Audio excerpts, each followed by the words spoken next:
Well, good morning, everybody. Wednesday morning, July 11th.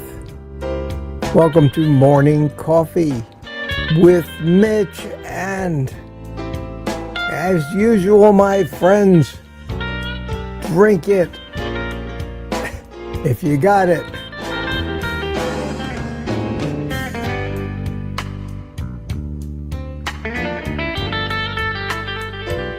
I never get tired of this music.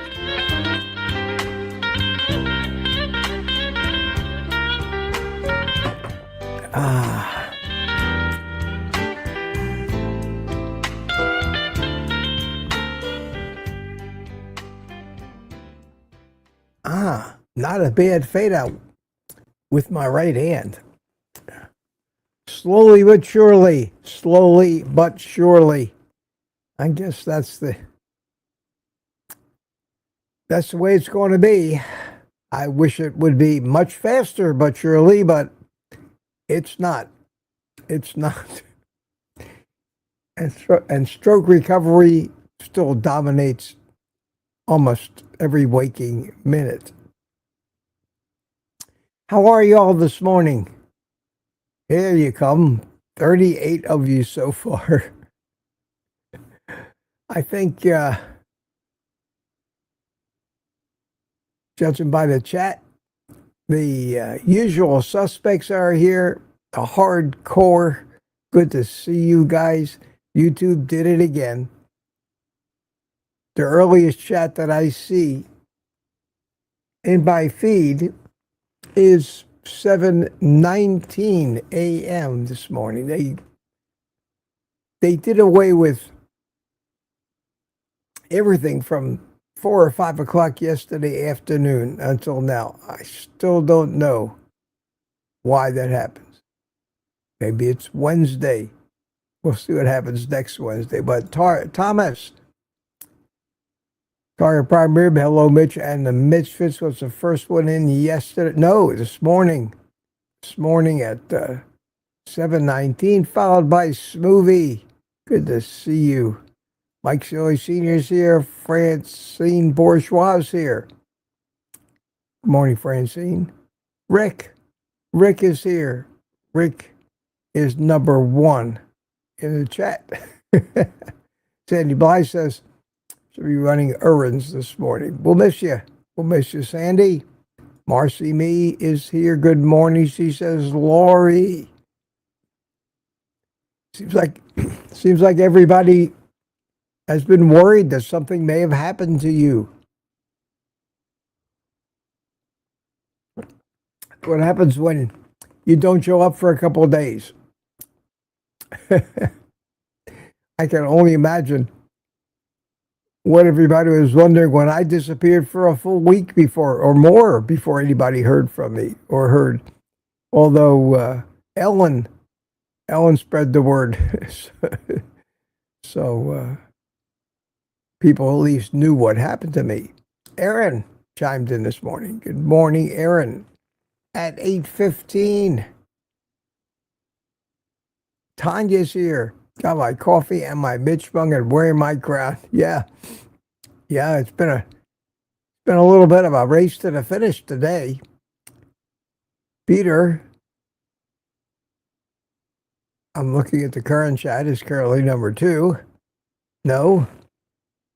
Thomas took over from number. It changes, man. We got 3 horses in the coming up on the finish line, jockeying for position. I guess it's somewhat entertaining.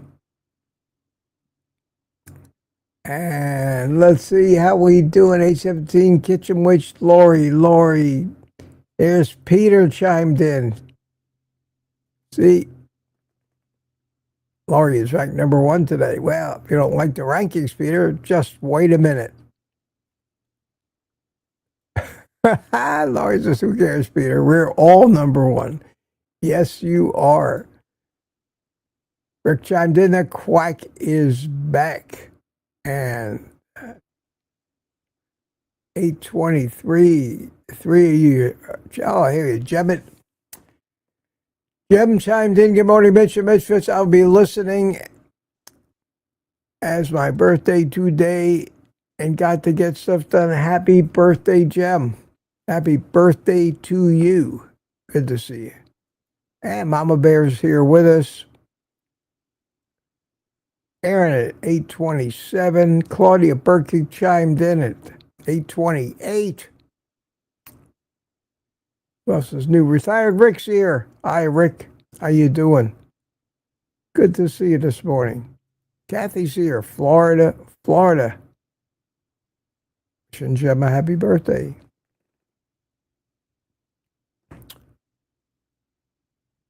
A lot of chatting going early. Bacon Baby. Bacon Baby is here, followed by good morning. Good morning to you. Rick says it's the middle of the week. David Clooney, good morning from Michigan. Good morning, David. Somebody I don't recognize. Good to see you. Welcome to the horse race. Smoothie's here. How you doing?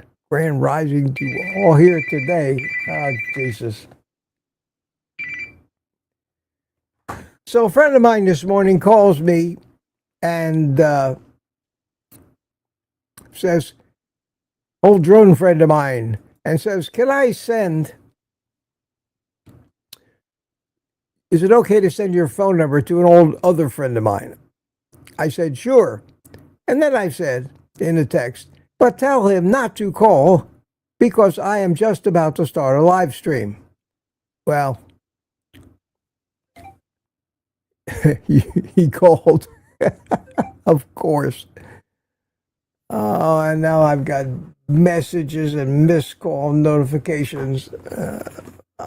I should turn the notifications off on the phone while I'm doing this, but I do want to know if any of you email me during the stream, and I do want to know, certainly, if you buy me a coffee. How's that for a good excuse to put my link in there? All right. I'll put the buy me a coffee link in there and put it at the top of the chat and forget about it for the rest of the stream. We up to 8:30 yet? Rick, happy hump day. No, 8:29. And the winner today is, try to do all this with my right hand. Lori! Congratulations. You won. Down to business. The Peach Baron is here. Good to see you. Who else is new? Everybody I've said hi to already. Michael Pregler, good morning to you. Tony, New York, June, it says.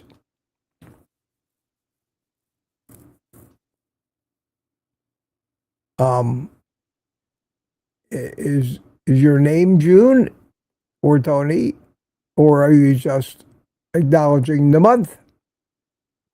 But I haven't seen you before, so welcome, whoever you are. I think I said hi to Claudia, but I'll make sure, just in case. Michael Pregler likes the music, yeah. Hey, if you got any questions for me or something you want to bring up in the discourse today, just put QQQ in front of it. Make sure I notice it. I don't know if we're going to go till 10:15 again today like we did yesterday, but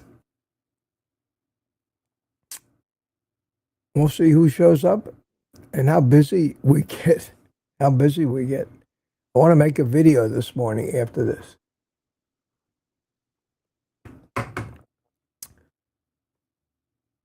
And get it out today, this afternoon.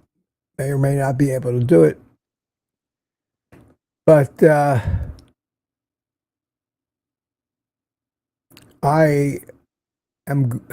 hate to say this because everybody's going to go nuts, but I'm contemplating making some extreme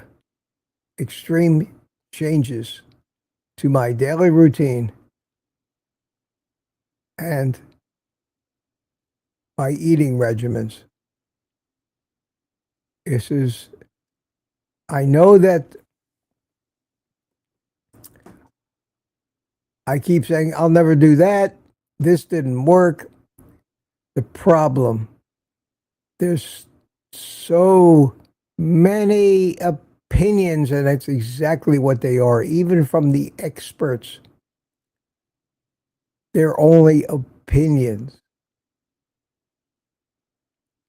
I'm going to talk about this in the video. I don't want to go into it too deeply now, but look out for that video, because I think you'll find it interesting and kind of a window into my thinking about and the brunt of the subject is just, and you've heard it from so many people, even me, just how many years can we safely avoid all carbohydrates? It's a question that has been plaguing me from long before I had my stroke. But since I've had my stroke and I run around with depleted energy most of the time, the effects of the diet really amplify themselves in the way I feel. And to be quite honest with you, even though I come on here in the morning and put on this happy face, this one, I need to do something, and the search for what I need to do a little differently than I'm doing now is ridiculous, because there's nobody out there with any definitive answers, only suggestions. And the more you listen to this stuff, the more confused you get. So, like I always do in life, I'm going to, in this video, lead you through my logic, through this minefield, how I made the decision I'm going to make, what I'm going to start implementing and trying. And then the caveat that it's only going to be an N of one experiment. We're all different. We're all different. So hopefully you'll find that interesting. It's something that I want to make. I want to, not just for transparency, but that's what my channel is about. What is happening to me because of the things that we talk about. So we'll see that a little later, I hope, if not tomorrow. Depends on the timing and how much of it I get done.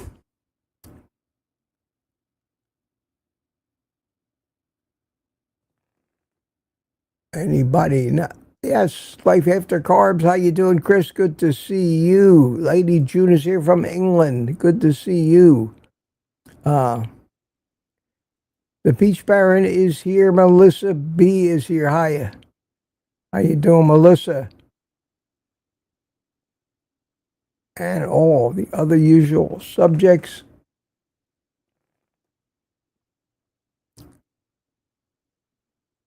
Let me read this. Tammy, Patosh, good morning to you. Good morning to you. And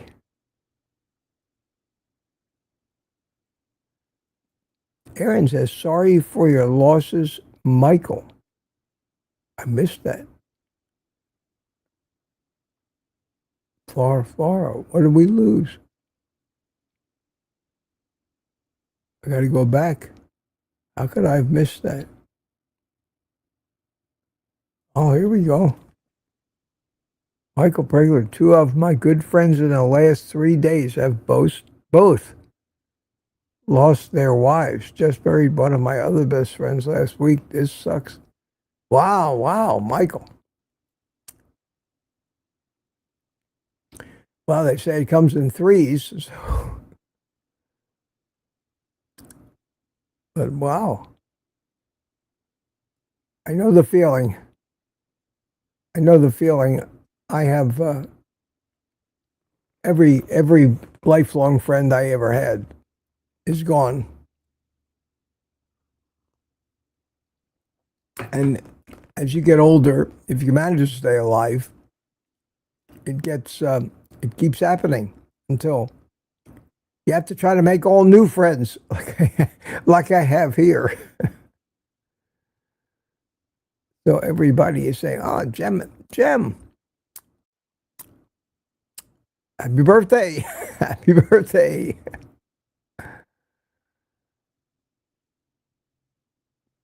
And Peter remembers your name, Jem. It says, "Happy birthday, Julie."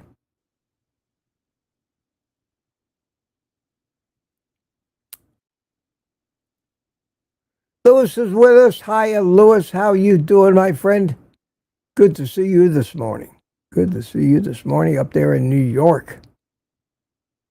Everybody saying happy birthday to everybody else. Andy, Carnivore, good morning on the roof again. And Rick sums it up. Rick sums it up.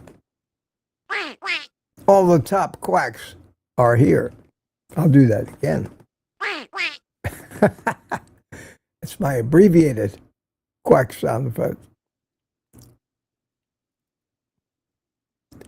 And it's Lewis's birthday. Everybody's got a birthday. That's right. Oh, man. Everybody's a year older. The good news is it's not my birthday again yet. Just did that last month, but it won't be long. It'll seem like 5 minutes before the 79th rolls around and we're at it again. Oh, so we got a chat full of birthday wishes.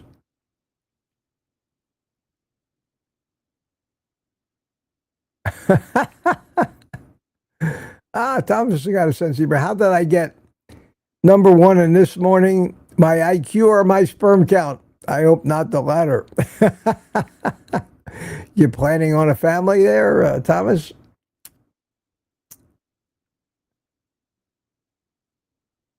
Well, your chat is very entertaining this morning. A lot of people saying happy birthday. Wow.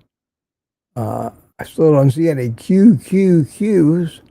You're all too busy to worry about me. Let's see.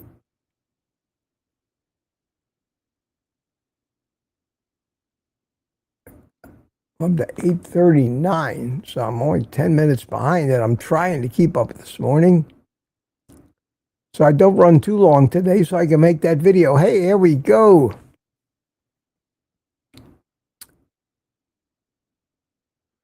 Michael Pringle said, after listening to you give the talk about coffee drinking, have you adjusted yours? I'm going to talk about that in the video today.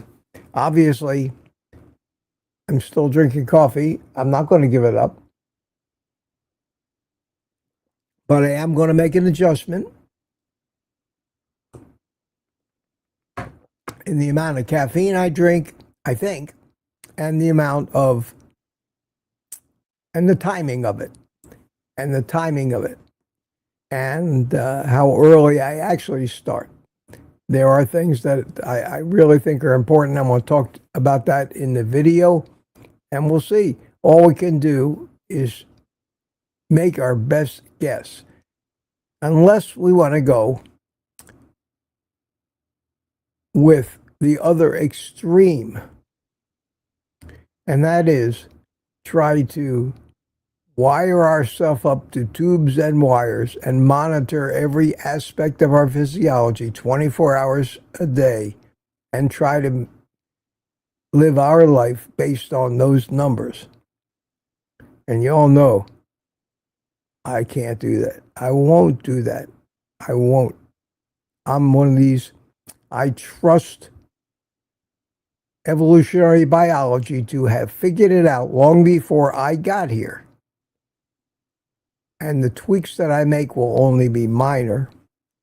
And chasing numbers cannot lead to a happy life as far as I'm concerned, because you're going to be worried all the time.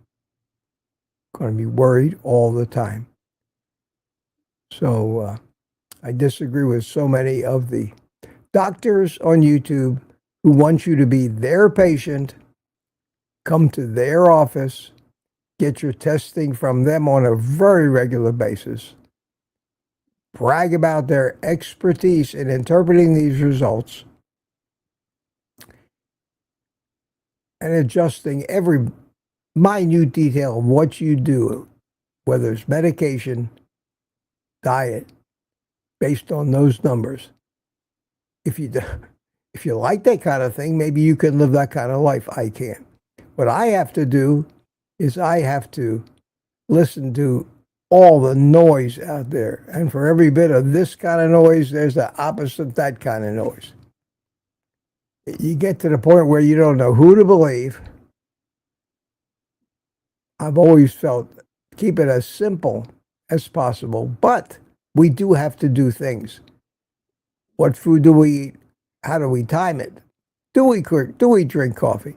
How about supplements? How about electrolytes? I'm changing a lot of things that I think none of them are that major. I probably should bring these changes in one at a time, but it's hard to say because so many things interact with everything else. It's very confusing. But I know that I have to do something. I cannot continue feeling like I feel every day. And it happens later in the afternoon. I just run out of steam. I run out of steam. And I don't like that. And I mean, I'm still feeling pretty good, but I have to make some minor changes. And I'll talk about that. And some of them probably won't work, and I'll take it back and come and say, I'll never do that again. And that's what it is. If you're conducting an N of 1 study, it's ongoing. It's ongoing. You can only make a tweak and see what happens. Make a tweak and see what happens. Birthday wishes. Here we go. Aaron, your coffee video makes me drink more watered down coffee.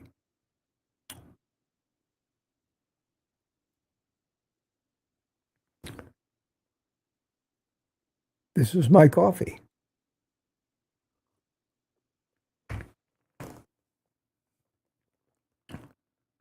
This is a small thermos.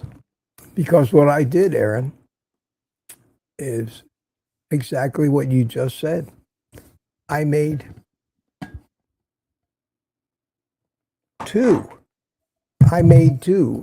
And if you watch me, I'm going to get out of the way. I'm going to take this and I'm going to pour it in this cup and fill it up. And what I did with my little Keurig machine was make 2 cups of watered down decaf. Now I'm giving away everything I want to talk about in this video. Make 2 cups of watered down decaf from 1 K-cup. So I put my egg beating 2-cup Pyrex thing under the thing. I made 2 cups of coffee, just ran it through twice. Now I've got pretty much the same amount of coffee, but spread over 2 cups, and it's decaf. I'm letting all the secrets out of the bag, but watch the video. So I'm going to talk about a lot of things. But one of them is changing the timing and the way I drink coffee. And what I do before I drink my first cup of coffee in the morning. I've decided, with all the stuff I've heard over the years, there are certain things that I believe in, like barefoot, like sunlight in your face. These are just basics, and they square themselves with a caveman style of living back in the day when we didn't have all the poison that we keep putting in our body every day. Don't think they drank coffee, but there are certain concessions you got to make. And I tried giving that up already. I did that experiment. I gave it up for a month. This was before my stroke. I didn't feel any different, didn't notice anything. I mean, I went cold turkey. So I said, well, I still feel the same. And a lot of people have done this and come to the same conclusion. But after the stroke, with so much more stress, healing, just busy work going on in my body, I'm using a lot more energy than I used to. That's why I tire so easily. I thought that maybe there was something wrong, something else wrong with me. But in looking into that, I mean, deeply, I found this is pretty much the norm in stroke recovery. It changes everything. Now, whether this need to modify my diet a little bit is only because of the stroke, I don't know. But I know that's the hand I've been dealt, and that's what I have to pay attention to. So I'm still going to be a carnivore, though, that's for sure. Don't worry about that. But Aaron, yes, I don't need strong coffee. It's more of just the act and a little of the taste of sipping. It could be hot water almost. But it's a ritual that I've done all my life. I'm seriously considering, I don't know yet, putting the Keurig away. Just getting some good decaf coffee, in bulk, and ground. I don't want to be going to all that trouble, grinding the beans, and making an entire pot out of a very small amount of coffee. In fact, it would be more like colored water than coffee, but would allow me to accomplish two things. Number one, enjoy the ritual of sipping on it, even if it had just a minor amount of coffee flavor. Of course, I drink it black anyway.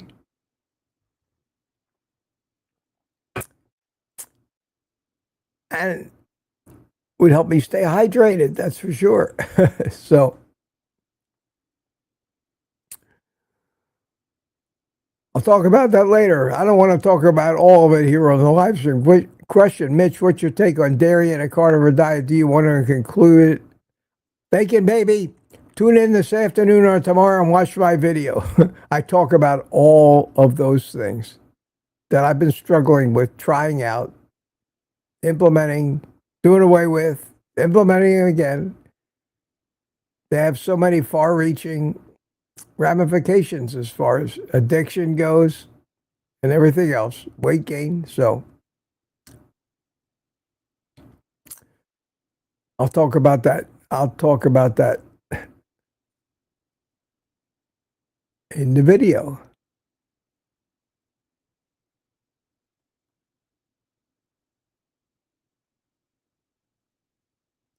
You guys, I'm trying to decide. You're having deep conversations. Peter is giving me advice. Trust your knowledge, your intuition, and your experience. That's true, Peter. That's true for all of us. That's true for all of us. I try to not give people advice, only tell them what I'm doing and how well it's working out. But everybody's different. And that's all I think it's responsible to do. I think that's all it's responsible. Another thing I have to accomplish today is I have to play chemist again. I used my last dose of electrolytes. Amazon is bringing me, I have everything I need, but Amazon is bringing me Amazon is bringing me some magnesium citrate. I thought about maybe going to magnesium glycinate. Could do that.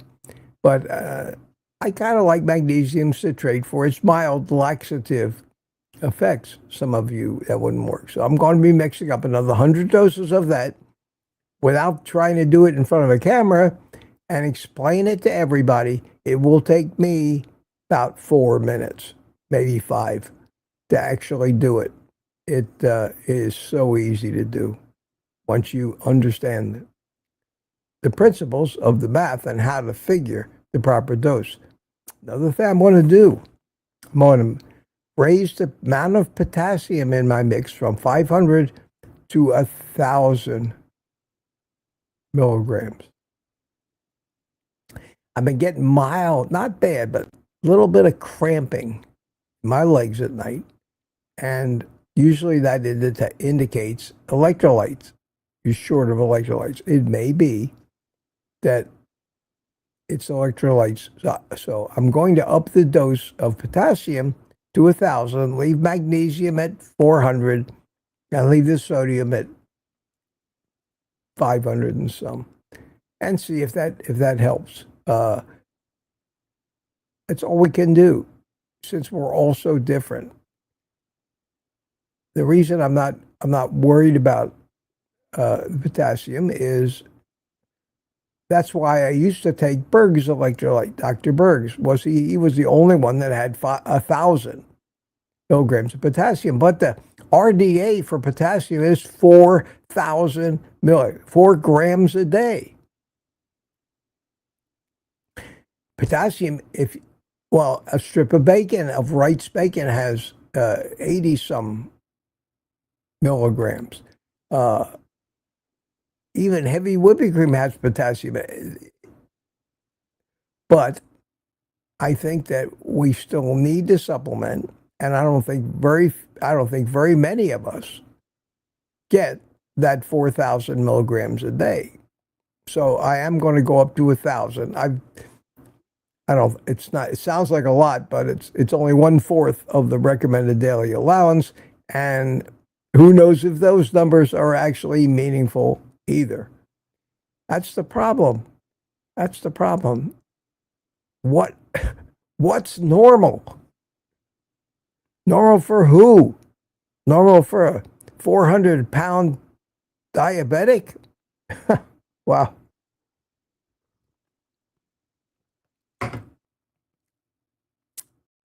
The only normal we have is what's normal for each of us individually. And how do you go about finding that out in something as complicated as human physiology? Tuka is here. Tuka's $2 sticker. Hey, you, it says, thank you. Thank you so much, Tuka. Appreciate that.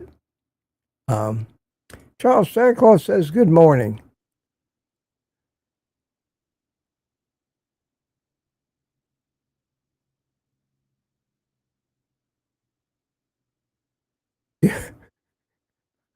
Some people out there probably think I'm getting very ditzy and continue to change my mind. I sometimes think of the old Saturday Night Live and Gilda Radner doing Rosanna Dana. Does anybody remember that? I'm sure you do.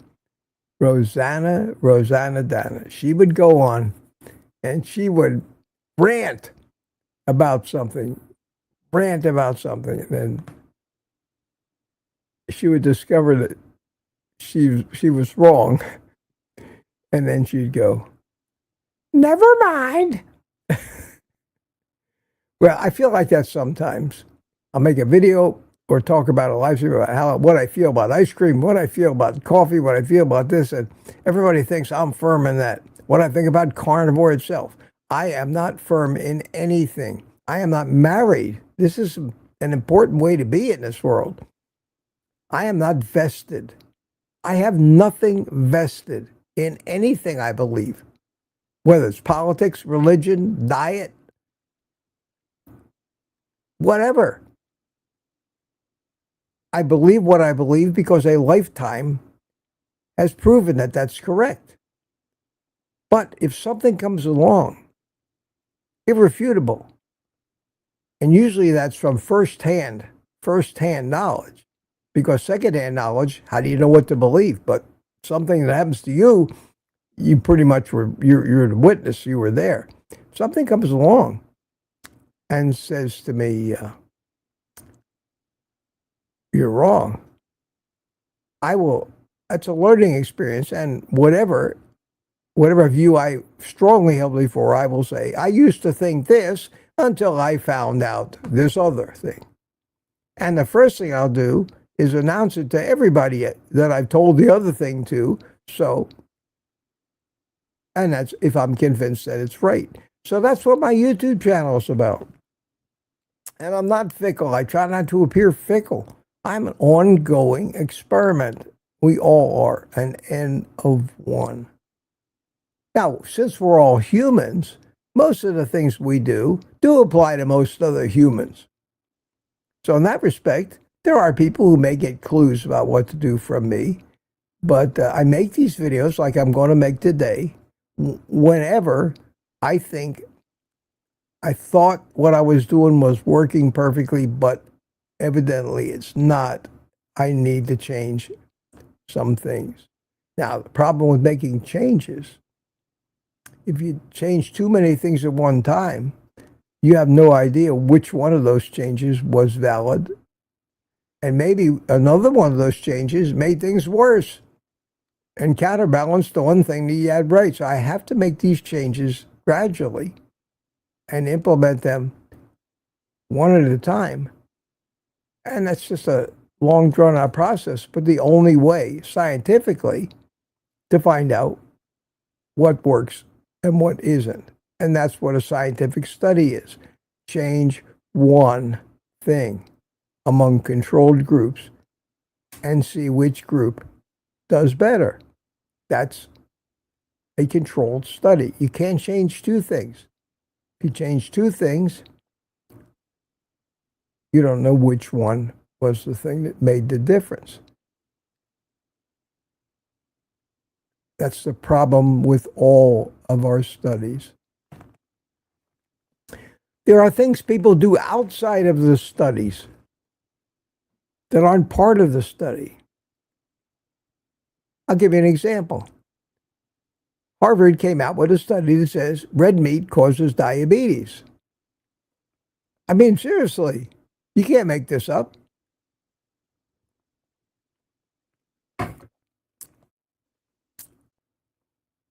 So if you take a look at the study, you have to look at their methods.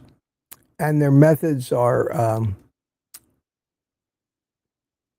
well, you have to say, what foods did you consider to be red meat?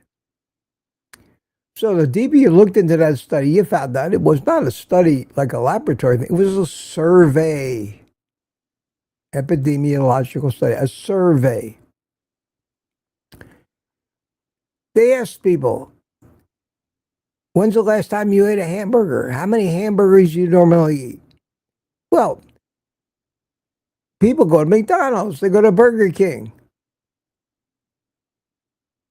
They get the Happy Meal or the Big Mac. They consider that having a hamburger, so they put it down. I had a hamburger. So, and then they counted up the number of times people thought they had hamburgers. The problem was, along with their hamburger, went 300 grams of carbohydrates. The ketchup, the sauce, the bread, the French fries, the milkshakes.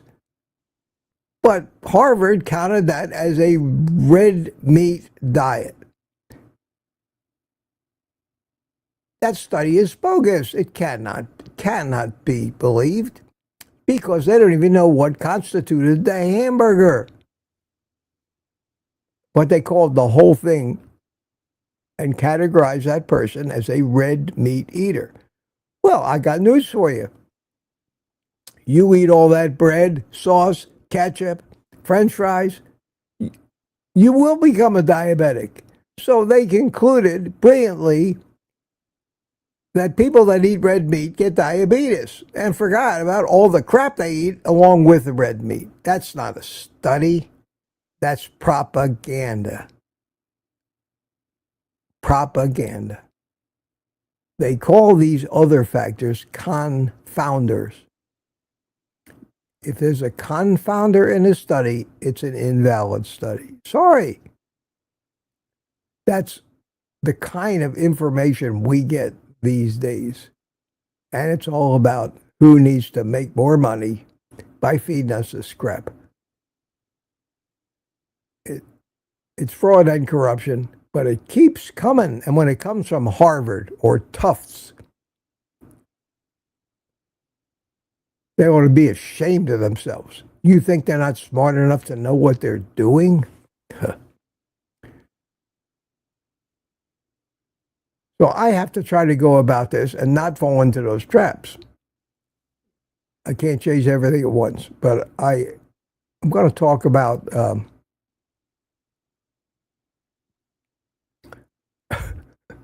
I'm going to talk about what my thoughts are anyway. Kathy, where's the sound for a grass-fed cow? I don't have. You tell me I need to have a moo sound effect, I guess. Well, my phone has been just going nuts over here.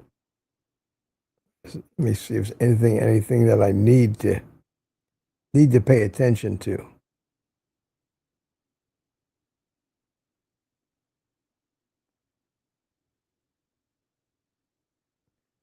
Okay, Mike Seeley Sr.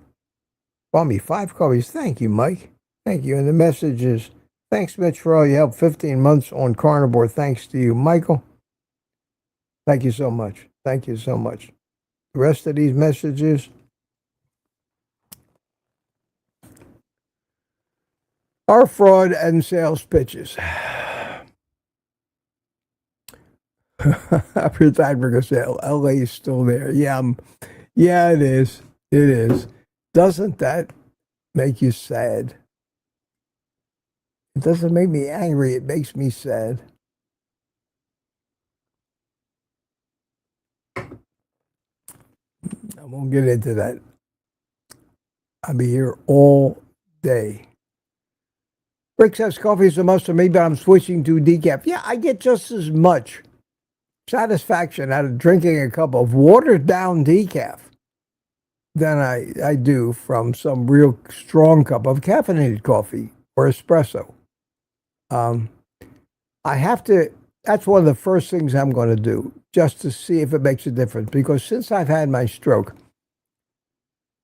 which made a big difference in everything, I haven't eliminated caffeine. I've been drinking coffee all along. The caffeine, I pretty well believe. I believe some of the stuff I hear.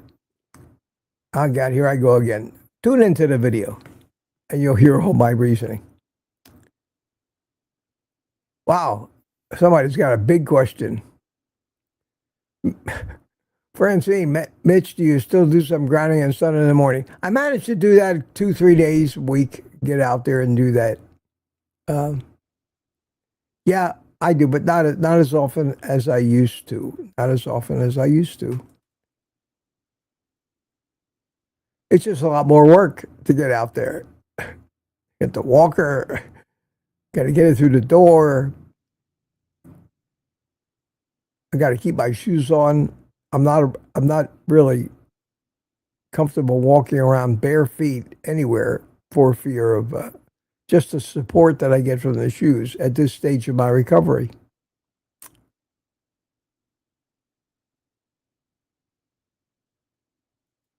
Rick says, don't think I would like it, but decaf ain't bad now. Oh, you mean watering it down?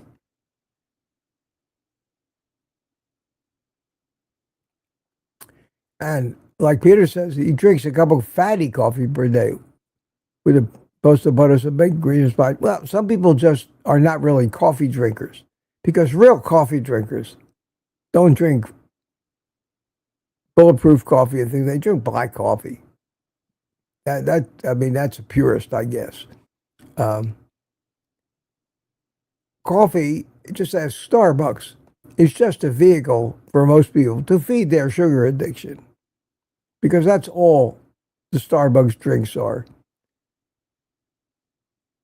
They have juice drinks, fruit drinks, and all of these coffees with so much sugar, and then a biscotti on the side, just because you didn't have enough sugar. So addiction drives, I believe, in two forms drives Starbucks, both the caffeine and the coffee addiction. How can a business model like that fail when you play to not one, but two addictions? The other thing that Starbucks might do to increase their business would be put slot machines in there and have a smoking lounge. Now imagine that. Your one-stop shop for all your addictions. Nicotine, caffeine, sugar, and gambling. How could a business like that? Wait a minute. That's a great idea for a business.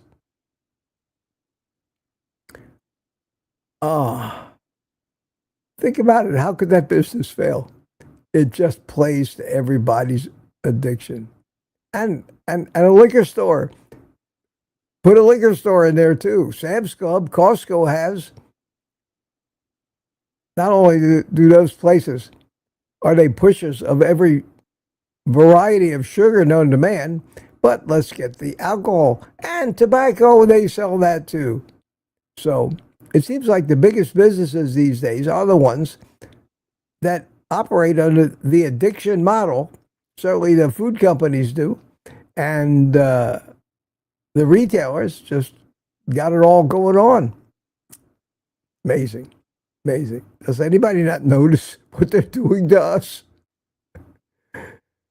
Or are we too arrogant and actually think we have some control over this?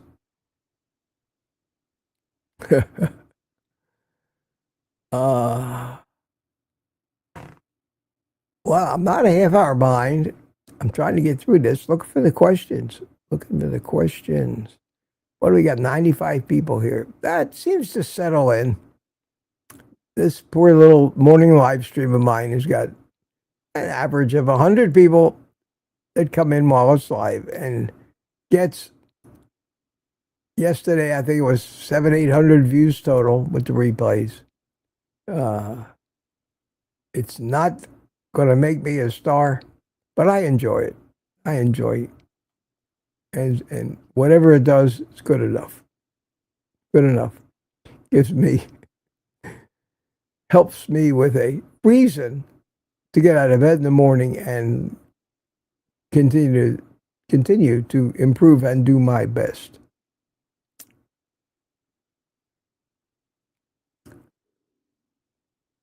Lot of chatting.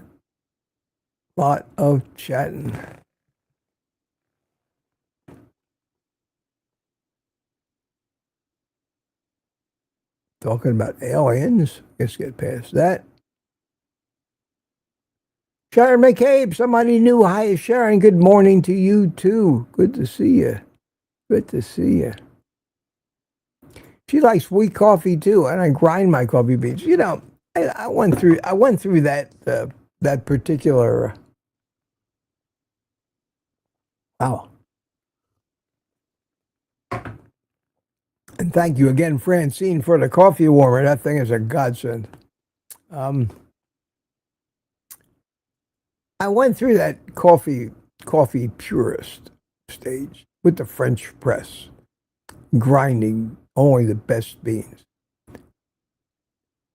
And it was okay, but then I'd grab a big red can of Folgers regular grind that I got at Sam's Club. And I said, is that other stuff really worth all that mess and effort? And I decided that the coffee itself was not the draw. The ritual of drinking the coffee was the draw, which is why I guess I'm not a coffee purist. And people ask me, what kind of coffee do I drink? And I say, the cheapest crap they got on sale at Sam's Club. Because it doesn't matter. It's black coffee. it all starts to taste good to me after a while, and it's the going through the motions of drinking the hot coffee, weak or strong, doesn't matter to me. That's when I decided that, well, if so many people think it's so bad for you, make it half as bad. Just dilute it. And I'm going to try to see how much I can dilute it. That is, if I find that I need to be concerned about the caffeine. I am concerned, since I've been getting these light cramps, that it perhaps the caffeine does bind with the electrolytes and flush them out. Pardon me. Yeah, it's possible. It's possible. I don't know for sure if that's what's happening. I'm not going to take my urine to the lab every 5 minutes and have it analyzed. There are a lot of electrolytes in there. Yeah, you can't do that. So I'm going to experiment. So it's going to be a while. I'm going to be doing a lot of experiments and probably talking about them and the results as I go along that I've seen so far, and looking for feedback. I was waiting for somebody to ask me this. Mitch, how was the evening with your son? What did you eat?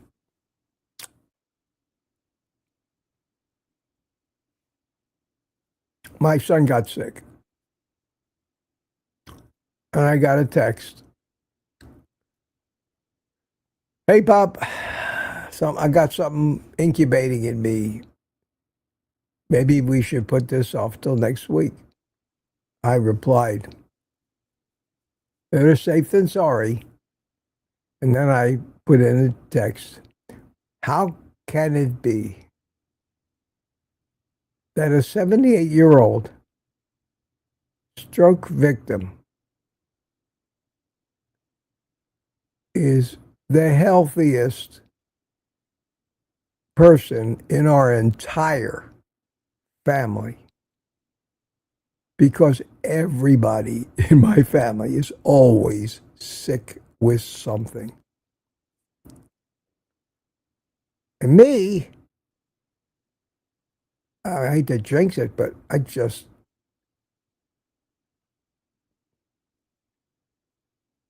less than once a year, even if that, get some sniffles. 1 year ago or more, I had a little congestion in my chest that went away. I don't get sick. I have a good immune system. And then I also did not discount the fact that basically I'm a hermit and stay away from these breeders of disease out there in the world. Because every time my kids, and they're very active, my daughter went to Disney and her and her husband got very sick.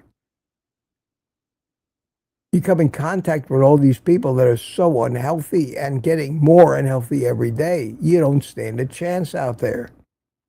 Even the masks don't do any good. We're in bad shape as a society and getting worse.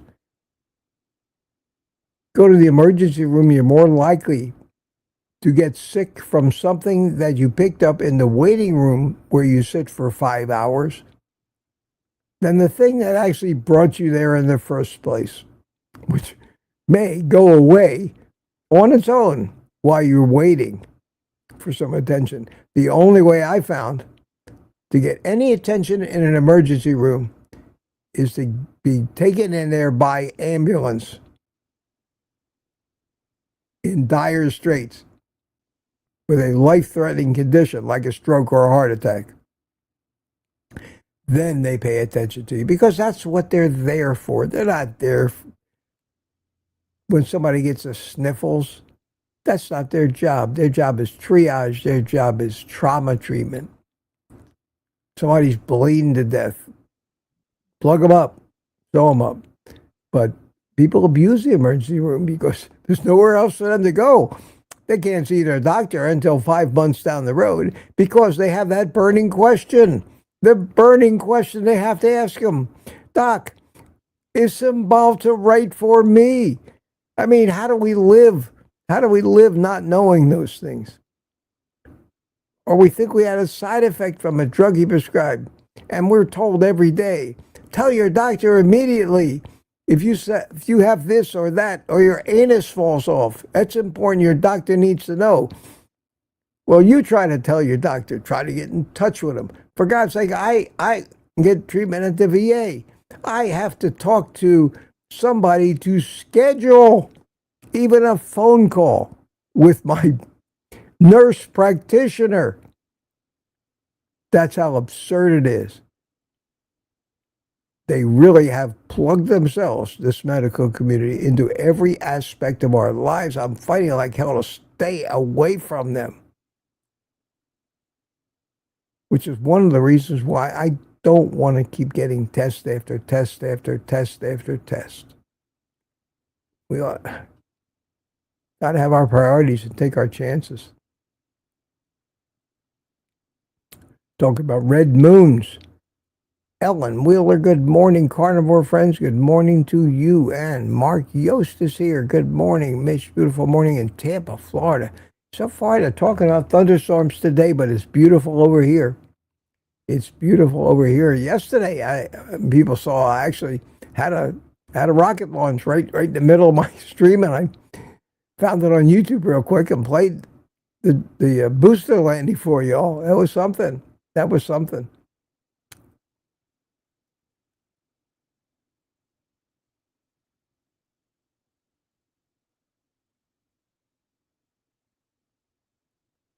Michael Bregler says he added coffee and took it out. Added caffeine, took it out. Never noticed any difference whatsoever. Yeah, that's kind of the way I am, but it's going to be, again, this stroke has changed everything in my physiology.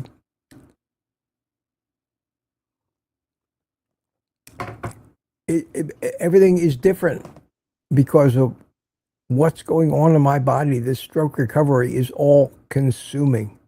I got to tell you, it takes a toll on you. It takes a toll on you. I never in my life ever took a nap. Never. I never needed a nap. I never ran out of energy. Boy, I got to tell you, by 2 o'clock in the afternoon, because I try to stay active. I want to walk as much as I can and be on my legs. I want to get as much exercise as I can, but it is taxing.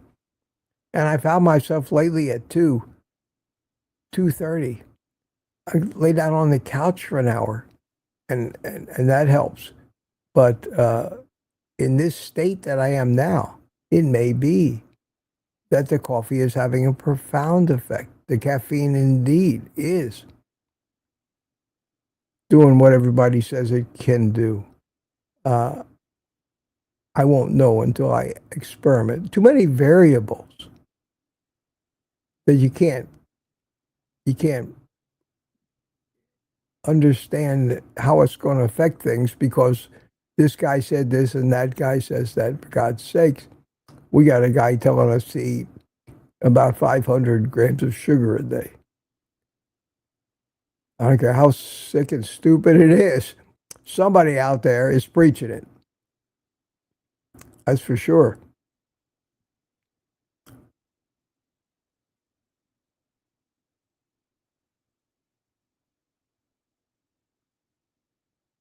Hey, DS111 is here. How you doing? Mine is dark black with plenty of butter and heavy cream. I don't even bother with coffee anywhere else anymore.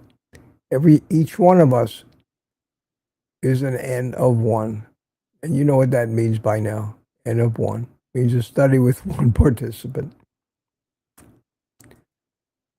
Regularly, I take the magnesium glycinate at night and occasionally magnesium malate powder a little more. It helps me sleep. Okay. I've been using the citrate and thinking about maybe making a blend. You can mix them up. They sell in pill form. They call it magnesium complex. They got a little of each in there. It's not a bad idea. As long as you net out the actual magnesium, doesn't matter what what it's combined with when you take it. Some of them may be more bioavailable than others. Some of them may have different side effects. Like the citrate is a mild laxative. We've all heard of milk of magnesia. That's magnesium citrate. And even a more potent laxative comes in a glass bottle and looks like seltzer water, and they call that citrate of magnesia. And that's approaching the stuff they give you before you get your colonoscopy. So depending, again, whatever the dose is will affect the outcome. Hi, Loretta Nada, how are you doing? Overslept a bit. Darlings. I see more questions. I really can't eat all this stuff. Melissa B says, I put cream or half and half in mine and want to try butter. For those that do you use salted or unsalted? Well, I don't put butter in coffee. I don't use much butter, actually. I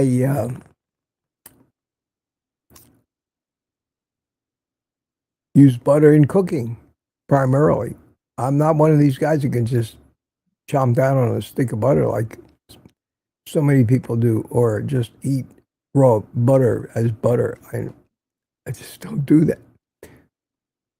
So I try to make sure that I eat the foods that contain the fats. So I don't have to add the fat. That's why bacon and eggs are a great choice for me, because they contain the fat. And I actually cook my omelet in most of the bacon fat that's left, and it soaks it up. So I get most of that fat.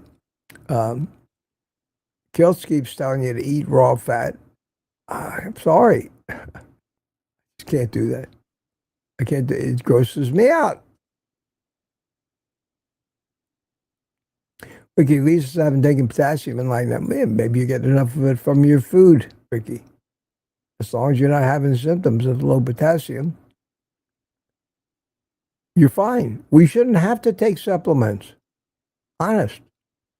We should get everything we need from the food. How did the human race survive before the supplement business came along? That's very recent.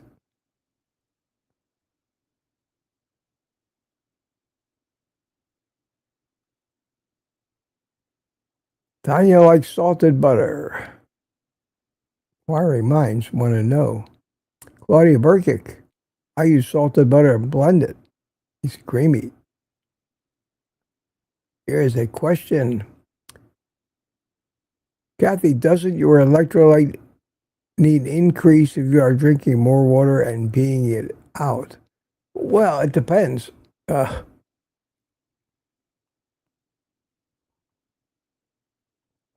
It might, but you can only tell whether you're getting too much. That's where you have to monitor how your hydration, and you do that by examining the color of your urine. If you're peeing crystal clear all the time, yes, you're probably losing some electrolytes because of all that additional activity through your kidneys. But everything has to be taken into consideration, I guess. But I think maybe you're right. I don't know for sure. I don't know if there's been a valid study done on that. Makes sense. Sometimes if things just make sense, they're more, it's like Occam's razor. The simplest answer is usually the correct one possible. But I make sure that I don't drink that much liquid. And I'm not going to be drinking 30 cups of weak coffee a day, believe me. 2-3 cups a day. The first thing I'm going to do is try to see if it makes any difference. Do I feel any more alert if I just do away with the caffeine? I think that's going to be the first change I make. We'll see. We'll see.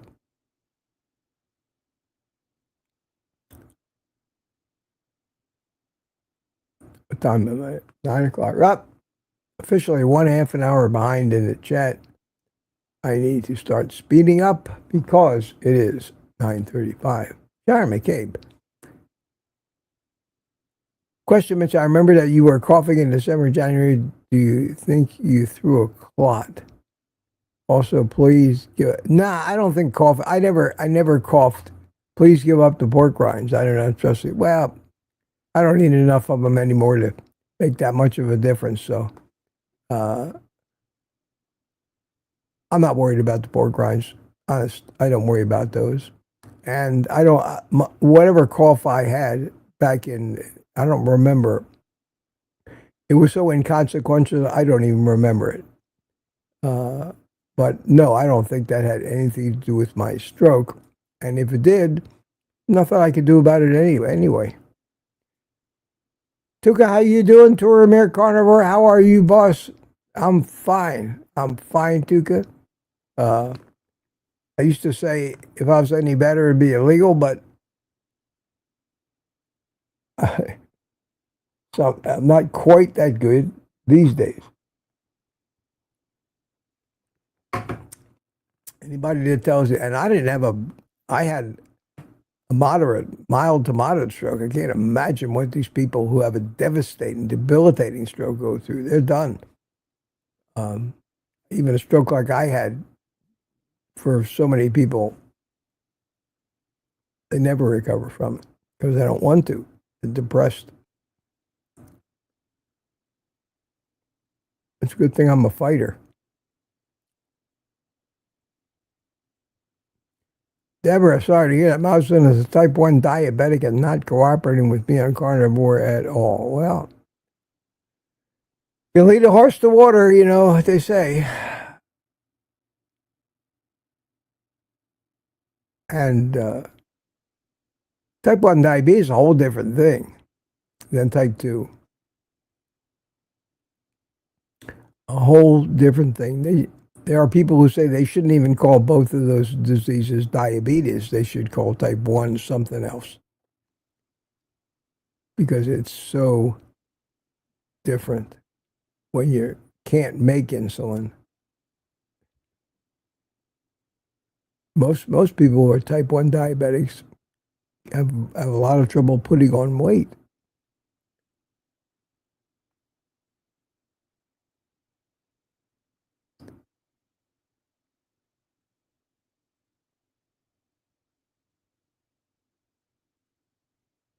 So pardon my silence, but I am trying to read quickly. There's so much chat that it's so hard for me to do a deep dive into every word that everybody says.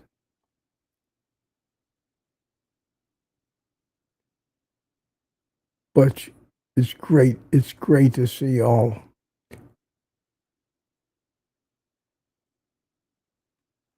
Peter says he bought me a coffee. How about that? Let me see. He forgot his email address.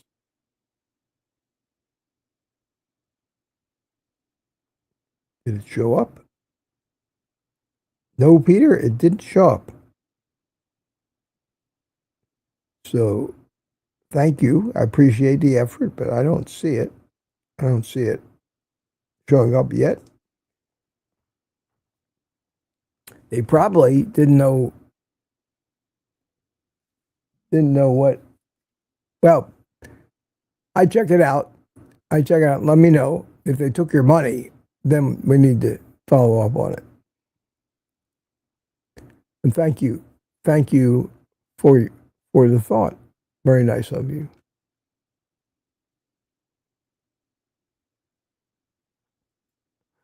Diane says, coffee is my vehicle for butter. Coffee is the vehicle for a lot of things that people, but butter is okay. And that bulletproof coffee thing has been going on for a long time in our community.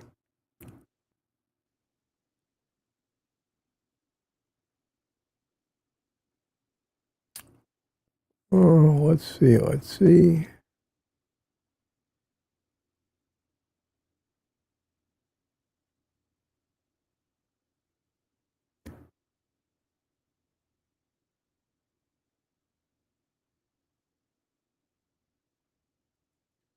Claudia said, my hubby's doctor said that his blood work is great, but what changed? Hubby told him he's carnivore, having meat, butter, bacon, and eggs, and his doctor said, no, you must eat plants and have fiber.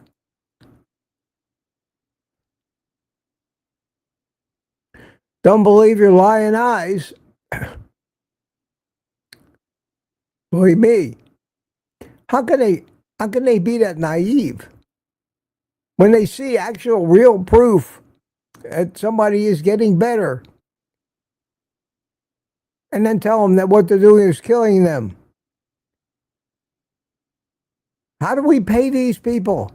How do we allow them to live in mansions and drive Porsches and kill people? Stupid advice. You know, I understand after a lifetime of observing this crap, why people just drop out of society, period. Successful people just say, I had enough of this world and the people in it. I can understand that. I experienced 3.5 weeks of this absurdity myself. Not secondhand, but firsthand. I watched it happening. It was happening to me, and there was very little I could do about it.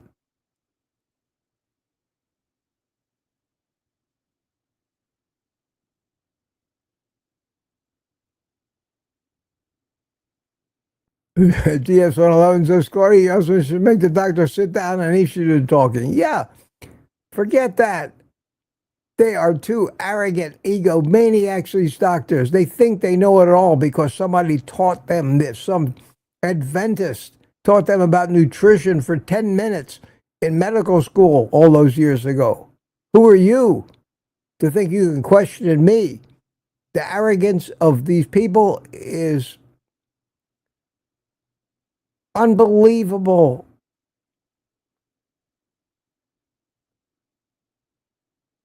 I know it's so tough to even find a doctor these days, but what good is finding a doctor who's going to do nothing but give you bad advice? You're better off with taking your chances. That's me.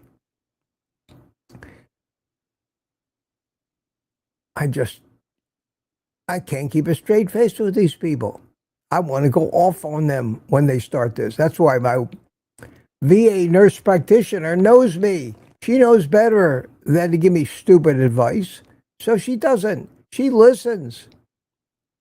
But I've been with her 8 or 9 years now.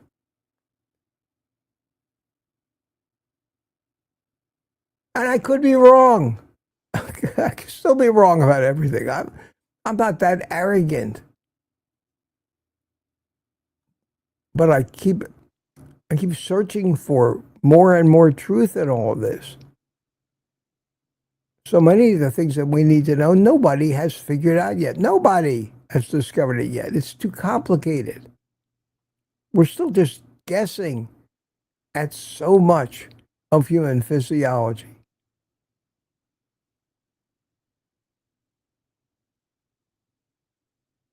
Yeah, I agree with DS-111. I turned into a hermit on carnivore. Me too. You can't go out with your friends and people. They don't want to hear it. And Jeff Johnson, the name, I think a big reason why you don't get sick is because you always say, I don't get sick. Maybe. Maybe a self-fulfilling prophecy.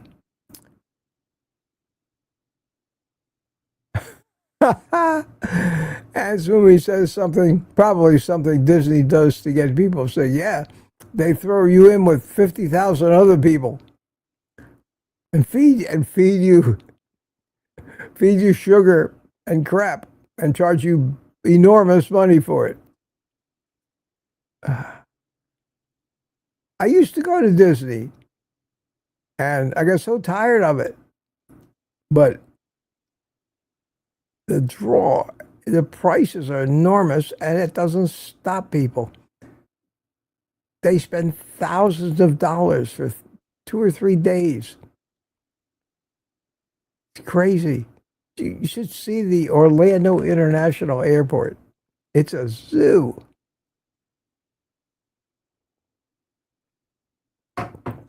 Everybody coming, and now Universal Studios and all their new parks. This is the #1 tourist destination in the world where we live. I'm glad to be out of Orlando now. At least I'm over on the coast.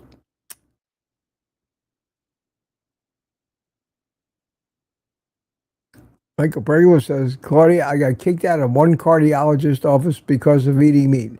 The second cardiologist said he would like to see me on a statin, but he told me I'm in great shape and don't change a thing.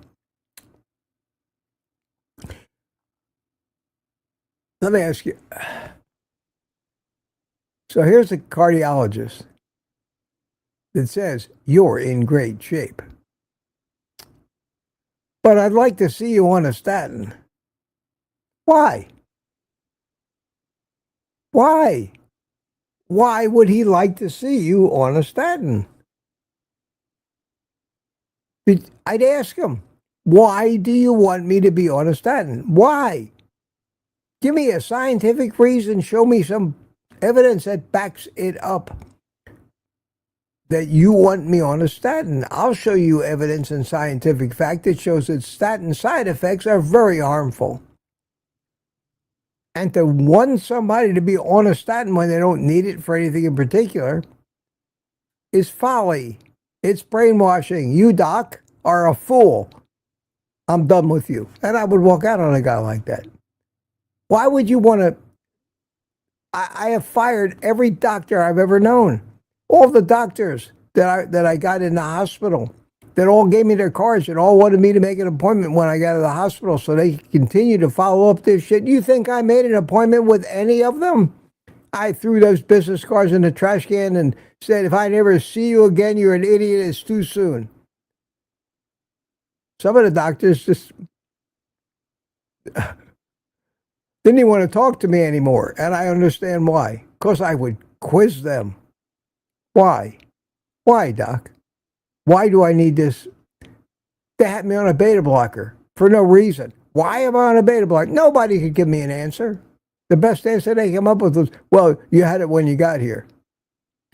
So let me get this straight. Prescriptions are now cumulative. You automatically keep people on everything any one of their previous doctors prescribed without knowing why.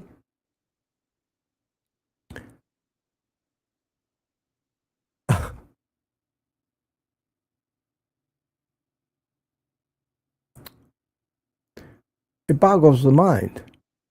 People wonder why I rail about it.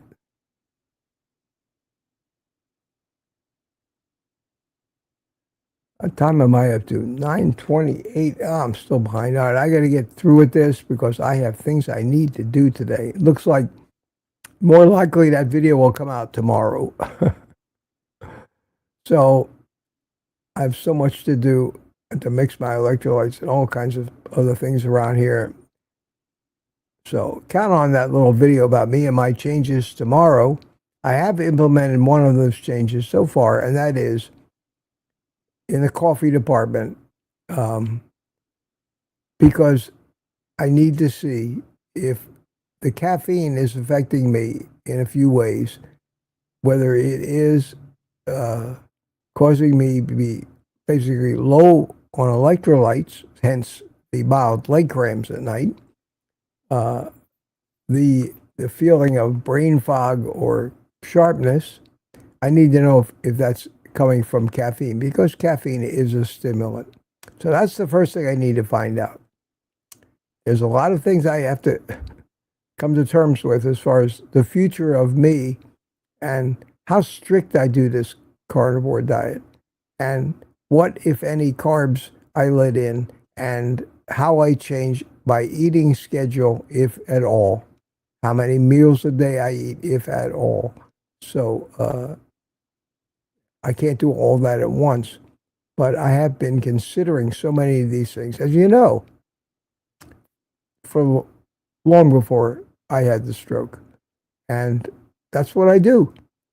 I try not to do something as a fad or no reason. But there are people I do respect that have proven themselves accurate and right in the recommendations, and I tried not to dismiss them out of hand.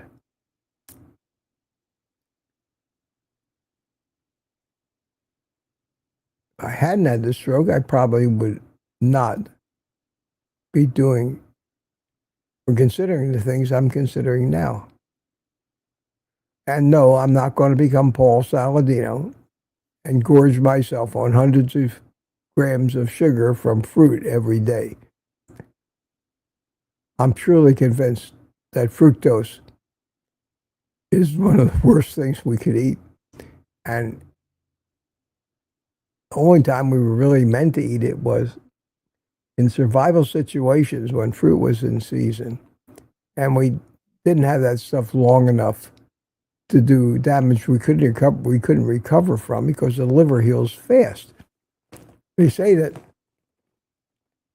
the liver heals very rapidly, and I think that came about as a reaction to the amount of damage that was done during the periods of time that our ancestors had to live on survival food. But that generally didn't happen for more than a few weeks at a time. And the fact that the liver can heal fast and get rid of the excess fat, not get cirrhotic, is something that just evolved that way. And I think that bombarding the liver with that much fructose constantly, since we have those foods 365 days of the year now, is killing us and causes the need for liver transplants, cirrhosis, and it's just as bad, or maybe not, or maybe even worse than alcohol. Or not. It's just my logical, common sense brain trying to make things jive, make it all make sense.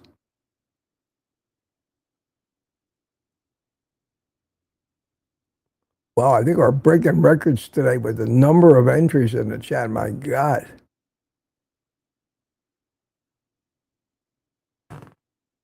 Okay, I'm catching up, but I'm not reading a lot of it. Mitch, any new recipe videos coming up? I'm sorry, Ricky Lee. That's not a top priority of mine right now, is coming up with recipes. So probably not. Maybe some cook and talk videos, maybe me just as, but I do these live streams and I talk so much. It's only so much, we have so much to say.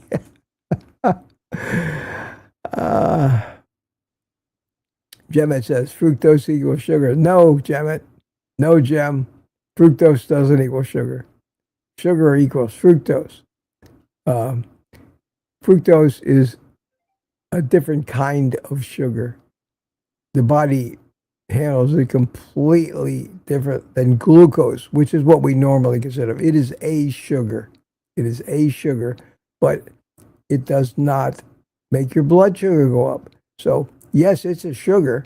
If you avoid all sugar, you're going to avoid glucose, galactose, lactose, sucrose, dextrose, all those oses. You're going to avoid them all. And yes, it is a sugar, but all these sugars are different, and one of them does not equal the other. I don't know what point you were trying to make there, but I learned about fructose and experience, says Lori. Yeah, and first thing that happens, you get a fatty liver from it.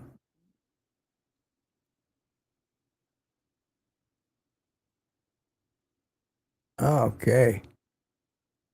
Oh, I got to the bottom of the chat. I got to the bottom of the chat. Imagine that. And 112 people. We had a little better attendance today than yesterday. I hope you all. Oh, another question.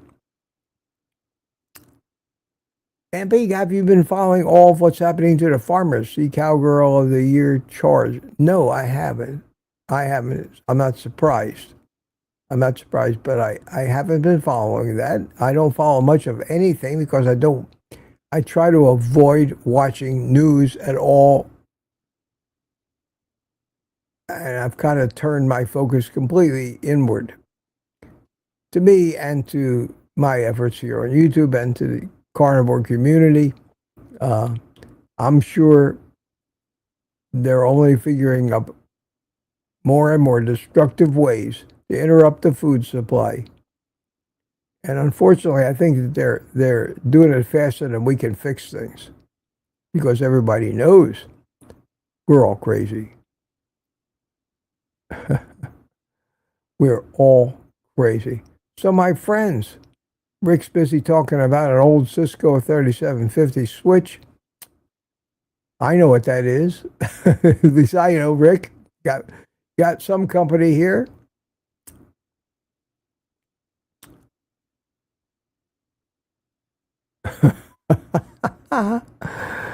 Yeah, Jem says news is getting crazy. Yes, it is. Yes, it is.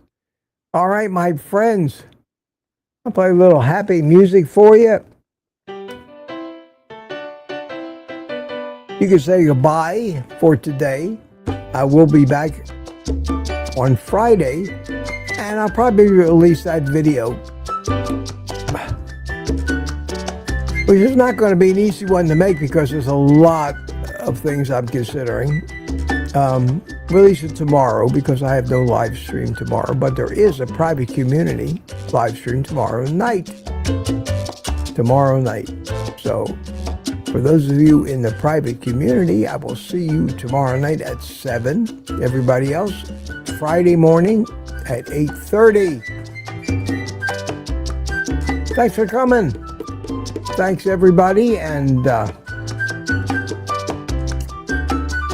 you know the drill. Should I wait till the music ends? How far are we from the music ending? All right, happy bitch. Have a great day and a hug. And hug a cow.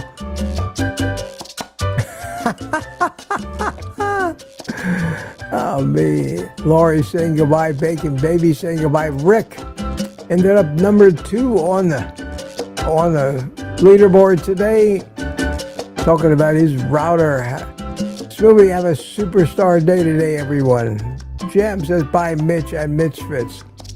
Can't wait for your video. Thank you, Jim. Retired Rick says goodbye, Lori. Thank you, Mitch.